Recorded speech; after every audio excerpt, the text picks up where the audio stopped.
Le rapport fait 700 pages. Il met théoriquement un point final à la controverse sur l'usine AZF de Toulouse dont l'explosion avait fait 30 morts et des milliers de blessés. Pour les experts, il s'agit bien d'un accident dû à des négligences de manipulation, des conclusions que conteste toujours la compagnie Total et qui étaient présentées aux familles aujourd'hui.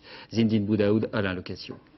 Oui, mais il va persister si on ne nous fournit pas la preuve que l'expertise, pour le moment, ne nous donne aucune conclusion nette et claire.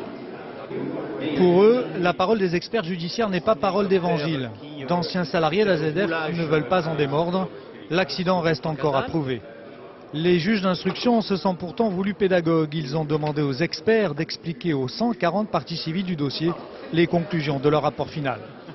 Pendant plus de 5 heures et à huis clos, le film de la catastrophe a été rejoué, convaincant pour beaucoup. Pour nous, c'est une grande satisfaction de pouvoir dire on arrête avec la rumeur, on arrête avec des causes exogènes, forcément exogènes. C'est toujours l'étranger qui est montré du doigt, Hassan Jardoubi d'abord, la SNPE ensuite, Al-Qaïda éventuellement, tout et n'importe quoi. Pas un attentat, mais un accident lié à des négligences selon les experts. Dans le hangar 221, plus de 360 tonnes de nitrate d'ammonium étaient stockées. Vers 10 h ce vendredi-là, 500 kilos de produits supplémentaires sont déversés.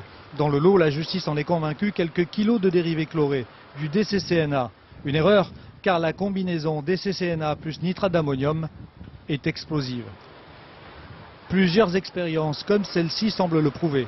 Total, propriétaire de l'usine AZF, ne croit pas au scénario de la justice. Combien d'essais avant de parvenir à Personne n'a trouvé ce qui s'est passé. Et c'est pas parce qu'on n'a pas trouvé qu'il faut prendre n'importe quoi. C'est un vrai problème et je n'ai pas de solution. Pour les proches des victimes, la responsabilité de Total dans l'explosion est prouvée. Ils réclament donc la mise en examen du groupe pétrolier.